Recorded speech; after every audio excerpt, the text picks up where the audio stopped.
ayem kaoran bungah dene kadangku sekloron wis kepareng tindak napa panggungan Mbak Mimin karo Mbak Apri, Mbak Apri. Saya laris alhamdulillah. Corona 2 tahun seniman diprok kabeh. Nggih. Wis ora ana kegiatan apa-apa. Isane mung gawe status ning WA karo komen-komenan gen ketok nek isih urip. Nah, ya sehat to, Mbak? Nggih sehat, pinaringan wilujeng. Panjenengan sehat. Alhamdulillah. Mbak Mimin sehat? Alhamdulillah. Nggih. Sehat ta? Sehat. Waras? Waras. Oh nggih, ya syukur sing penting sehat karo waras. 2 tahun setengah di Arab ngendikane Mbak Limbuk ku mau gawe story sing menyedihkan. Nggih. Ana sak perangan kancaku Mbak Dita Indawati kulkase wis katut. Kaya ngono didisak-disake. Oh, ra mung kulkas TV barang kok. Mbak Risi ambung mas-masane sing gede-gede sak cilik-cilik nggo patut-patut. Lah nek kowe Lah nek sampean piye? Kula kok ora sombong ra takabur, ngerti dhewe sekondangan ini saya schedule padat merayap. Ora sombong yo ora dodolan. Dodol awak kok. Ya aku ora kenal. Wah, jan aku yo nganti gumun nek schedule iki kebak rayap. Kebak tanggalan ngoten lho. Lah ku mau jare kebak rayap lho yo. Nek ora apa-apa bakune sehat. Dene Gusti sing nyetori wis diparingi ijol, muga-muga corona ora bali meneh. Negarane dhewe ayem tentrem iki iso dikendalikan. Nek kula yo ngilingke sing urung booster ya ditindakake. Pamrih kanggo njaga marang kesehatane awake dhewe. Nggih, Mbak Apri. Niki ndereke tasyakuran keluarga agung yang Hajah Samini Purwanto. Sungkem kula yang Hajah. Ngempeke iya, Mbak. Nggih. Kalau piye sing keterima kok ya yang Samini menika. Kurang kepiye iki sing swarga donya wis dirasake. Putra dadi kabeh, wayah wis gemerayah ora elok. Nggih, ora pengin sampeyan ngono kuwi. Pengen to. Nggih. Swargane wong tuwa mono yen anak do bangun miturut do sukses. Nggih. Anak do guyub rukun itu kanugrahan gede. Coba nek anak iki do bendina munjung ingkung, bendina ngeteri beras seprawan kentar. Ning do padu, do regejegan, do mungsuhan kok dadi tinggeting atine wong tuwa. Leres. Ini nek keluarga yang Hajah Samini rukun lahir batine kok. Nggih. Nek kowe ya pengen berkeluarga kali. Ya pengen to pri sapa to sing rapene mosok cantik barang cantik iki dibiarkan dihubung laler kan ora mungkin to. Nek kowe berkeluarga iki terus tak dadi imam apa makmum. Piye? Pak Sulono, ayo, pengen dadi imam apa makmum? Nek pas ibadah nggih dadi imam, nek duman bantuan makmum. Wah, golek penake wae. Iki penyanipun Pak Dwi Akojo. Nggih, Mas Dwi. Mas Dwi menika Pak Dwi menika. Nggih. Nyun sewu 2000 kawanipun badhe nyawung. Ya siapapun sepenting niatnya baik insyaallah kasembadan. Amin. Waton niat ibadah insyaallah kasembadan rumah. Amin. Kabeh sing niate apik didongake apik. Lho, Mas karo Mas sapa jenenge Mas Winto kan dadi jago kepala desa niate apik ya tak dongake apik. Saiki dadi ketua kok. Ketua apa? Ketua ibu PKK. Iya. Ya ora apa-apa ya. Nggih, Mbak Apri. Mbok kula tak nyuwun pirsa panjenengan iki jane asma jangkepe sapa ta? Apri sapa? Nami kula niku Princess Nggih. Aprilia. Princess Aprilia Sucipto Suzuki. Wih. Sajake koleksi anu sepeda motor ya. Kok Sucipto Suzuki Princess Widodari Aprilia wong wedok sing paling ayu dhewe lair wulan April. Lajeng Sucipto. Menika susune lancik mergo ganjilan boto. Terus Suzuki Jarene susu jebul kaos kaki. Oh iya. Ya jange wis apa. Jisine ae sapa jenenge? Ayo. Cobi dipun tepangaken. Nah, terus pundi? Dalem lagi beneh kalian kaliku. Wong mira dibeneh. Ayo lak tenan. Nggih. Sinten paring asma? Kandeng soro dan dalemipun Ibu Hajah. Bismillahirrahmanirrahim. Assalamualaikum warahmatullahi wabarakatuh. Yang genep tata kramane. Iki jenenge Baji Syariah kok. Oh iya. Baji syariah. Aton ya jenenge agamane bawane kecandak ya. Anu budi pekertine ya kecekel ada istiadat itu bahumu ya kecandak ngono kok ya. Soalnya apa nek dienggo ngono ya ora sanesu. kok gawat banget. Ndang ditepungke. Jenengmu sapa? Injih, kereta kami Hadi Wano. Kalau ngambil donasi ini. Ya ya. Kali kathah mestani kuwi. Ha iya. Ing rampinantu ing pakurmatan mantan saning Widyawati tetunggu ling larang gono mustikane kenyotus sing presiden. Sekal to, ganteng to. Yen saya budal sing tus sing presiden kula. Iya. Ternyata senior nggih nang kula tus. Oh iya. Boten ketus lho, tus lho. Mimin Saputri Ratu Anggainggi Pringganing Tias Ari Gustanti Agni Pratista Arkadewi Kuswardono. Sik gawane iki lho. Sik sapa mau karepe sapa? Mimin Saputri Ratu Anggainggi Ratu Gilani sama-sama. Anggainggi Ratu Anggainggi terus Pringganing Tias Ari Gustari Tanti. Oh, Ari Gustanti. Agni Pratista Arkadewi Kuswardono. Artine Artinya apa kuwi? Mburi Dewardono. apa kuwi? Waria dodone ra. Ya kan gak iseni apa le. Punya Dimakan ibu. macam-macam kok lebih. Iku bakal benake wis Mas Bayu. Wis Mas Bayu. Alah. Mas Bayu ku benak wis inden lho, wis inden. Ora dindek. Kan Pak motor kuda nanti dijipuk nggo ngelapi mobil wae. Wis kene. Pak Bayi. Bom-bom mangko dados warga kraten ingkang Nggih. hidup rukun manunggal. Amin. Klaten iki negeri 1000 candi, negeri Iya. 1000 umbul, Betul. lumbung pangan, Nggih. sedaya Klaten menika komplit-plit. Iya. Dalan. Nah, kota dalan. Oh, tenan. Dalang nek wis terus Klaten, wah, ora kok ngumukke pancen luar biasa kita. Kaya panjenengan iki ya ngono.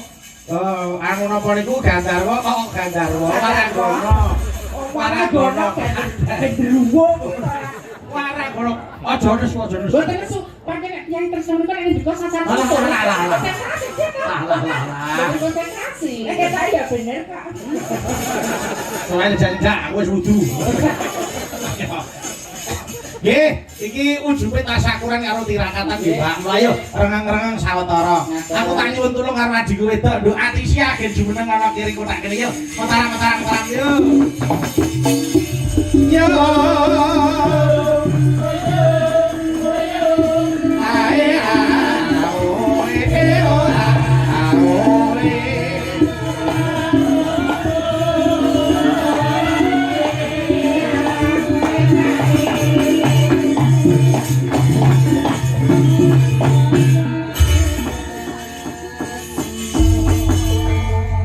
kenalan sing apik ngono.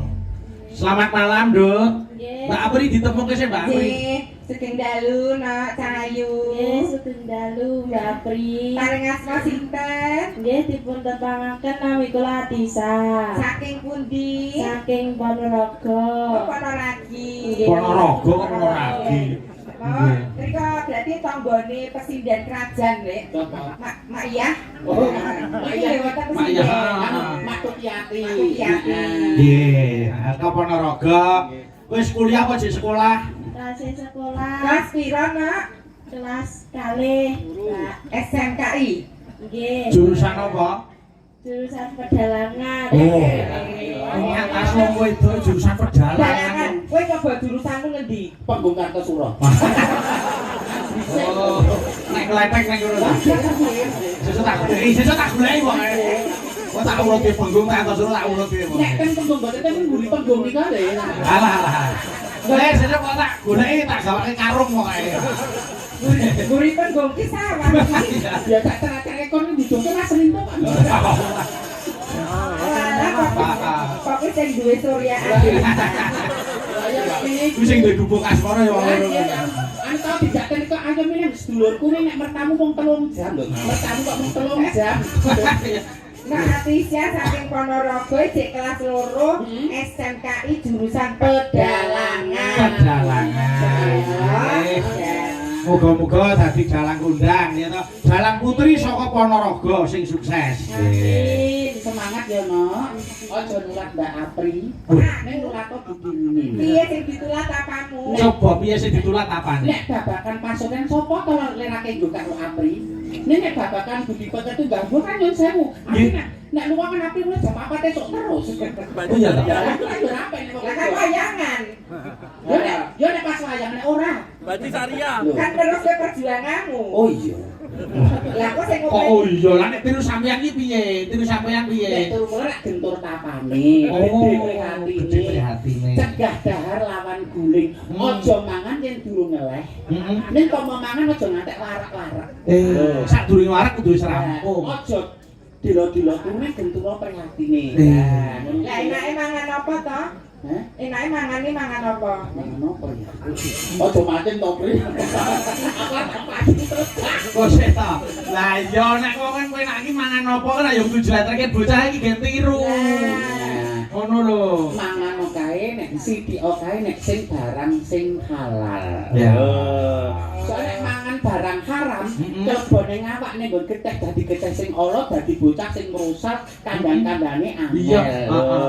Nggih. Diulangi ibadah kok sik angel. Oh, jebulane aku gak kandang pangan anakku tatutan barang sing haram. Lah wis ngaruh.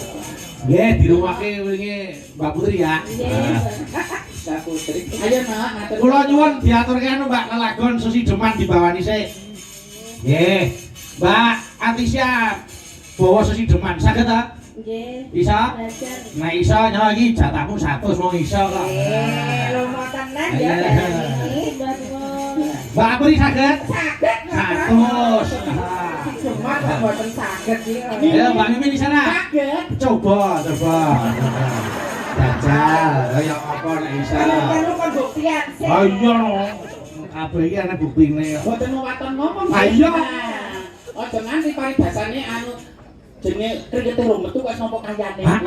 Wis ora entuk. Ora kono aku ya. Coba. Mangga kaya ngapa suarane Mbak Mimin dirasake sik. Ya nduk Atisya di anu dimirengke. Iki pesinden tus sing pesinden ku lho. Pesinden tus ya iki. Ora kudu kaya aku ya, Nduk. Nek paling ora teknike iso dicontoh. Nggih. Monggo kawiwitan Bu. Yang saya mau budar sini. Allah saja. Tak krono kok mboten. Ya tekniknya disawang, nek ngoro wedok sikile digempit. Sampai tahu. Kok bledor. Ya waton perintah, dan waton perintah resikone kula lho. Ora. Monggo kaya ngapa suarane? Monggo. Semetu dina ora mari kok. Wiwitane. Inje kok. Salah. Wong terus mesti dadak gram-gram. Iya. Dalam kok disengeni baji. Men. Ora nyelengke. Men jangan pesek. Men ora dhewe untuk orang lanang yo kadang nalise kok men. Allah. Ya. Wiwi.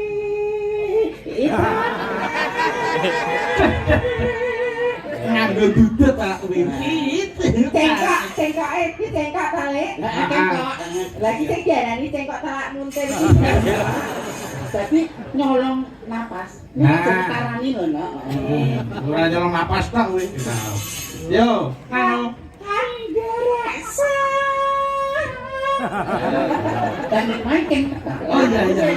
diangkat terus berbeki. Heeh. Nek kadoan. Oh iya, tapi Dia terbagi pesta kontrol. oh iya, nanti maju mundur kembali bisa ya. Kalau fasih. Yo.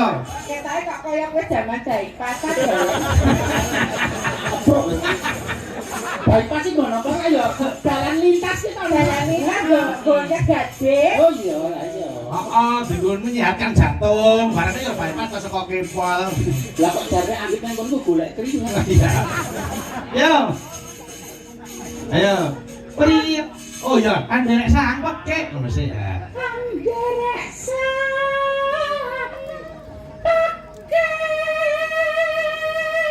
Nah, nek gregel kudu aku gedhek ngono sirahe. Kok ndak jadi patung kok gegeg suaranya apa? Iya. Visualnya pun tidak ketinggal. Iya, Nek coba. Nek disen wong audio tok, nek saiki Visuale. Mula presiden kudu gelem di awak Iya. nek disaliro. Yo, doa Atisya coba. Ben dipirke suaramu karo iki tus-tuse sinden iki. Men beda sing agak belajaran karo sing senior aja mak dadi biji korban iso ya. Macet tenan. Ben dirungake leluhur dhewe. Mano, ya Nduk. Priya.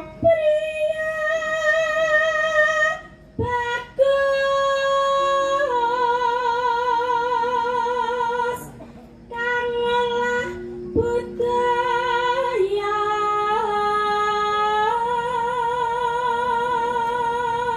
Lanjut. Rano-rano. Sowan marang Sowan menyang kutha gedhe.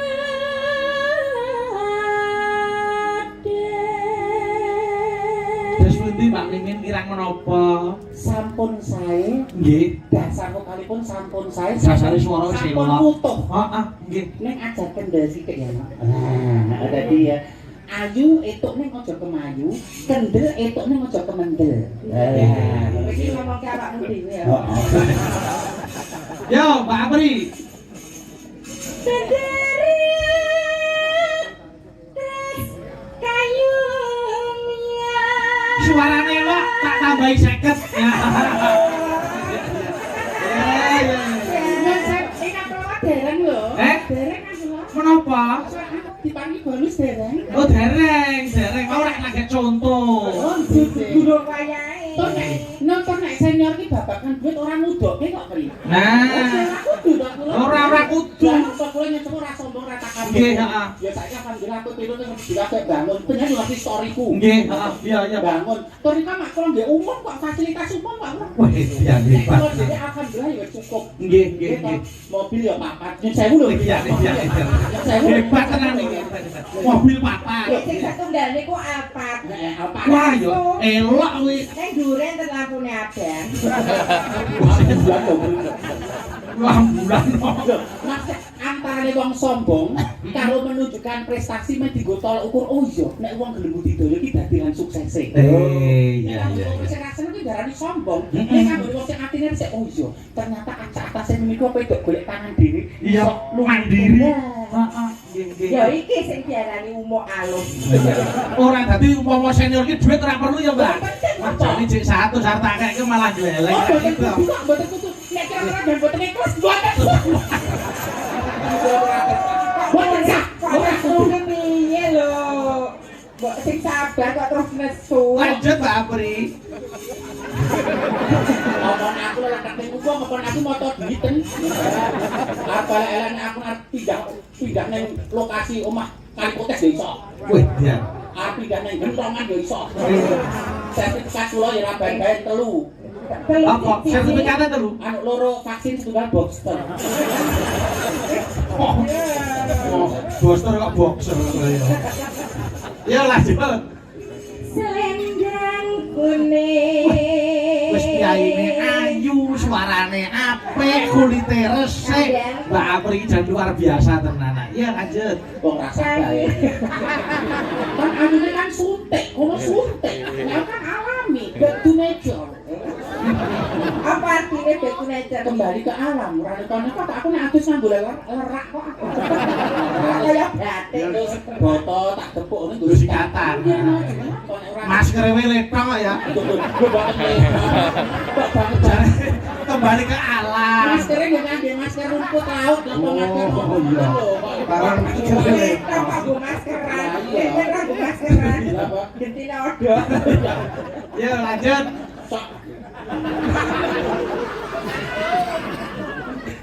Jadi niki semang dabak-dabak Mbak Apri akhirnya dugi ya Mbak Apri. Niki semang dabak-dabak sebelah-sebelah. Ya iya. Wong menungsa ngene iki. Hati-hati kok. Oh, dodo dikebuk urip. Ora dikira kula nuwun. Lanjut Pak Apri. Selendang Oh, dodo kuning. monggo. Kang saking Oke. Ya genduk Antisya, monggo. Sing ayu-ayu tak dhisike. Memberikan kesempatan karena regenerasi. Nggih. Mosok ayu mimin, pinter mimin, smart mimin, kok liyane bagian apa? Lah iya. Ungu mimin. Lanang mimin. Lanjut. Suara kurang permana. Mas Rangga dedek dibully. Lha iki lho peran wong lanang iki ngono kuwi lho. Kok calon garwane dibully nang pangko. Kowe melihat Mas Rangga iki terus piye rasane awakmu? Rahimku terkoyak. Rahimmu ning tengah orane kono. Opo iki wong wedok ora sak umume kok. Rahim kresek. Yo. Neng wasis. Ning wasis ngungro.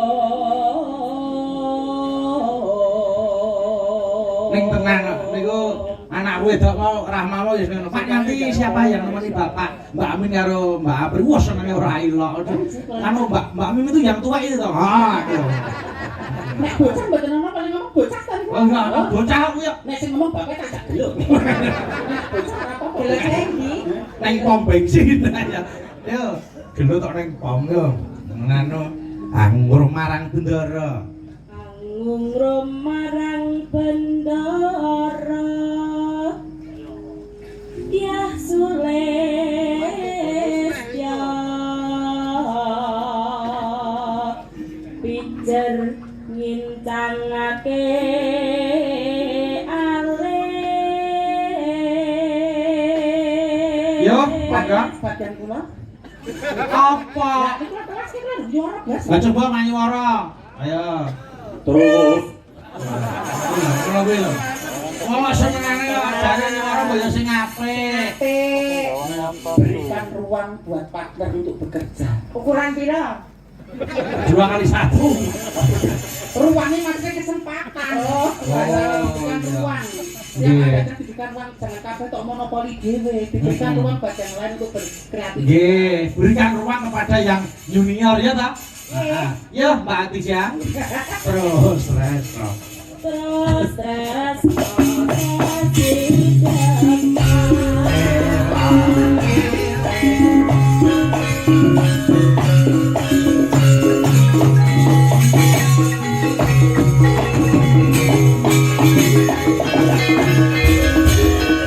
Ya, Mbak.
Matur